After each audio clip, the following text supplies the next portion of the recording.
Mas malala at mas masalimot ang kasalukuyang laban ng Iran kontra sa Amerika, Israel at Europa kung ikukumpara sa Iran-Iraq War noong 1980s.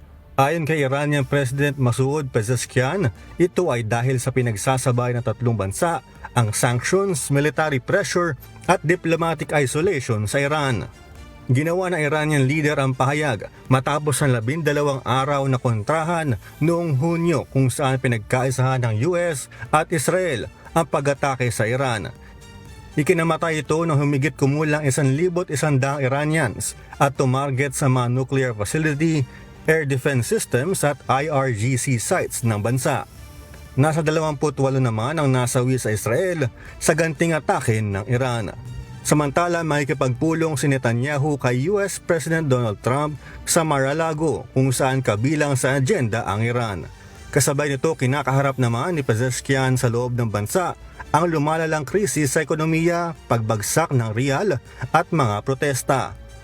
Naninindigan ng Iranian leader na nananatiling matatag at may kakayahan ng Iran na ipagtanggol ang sariling interes.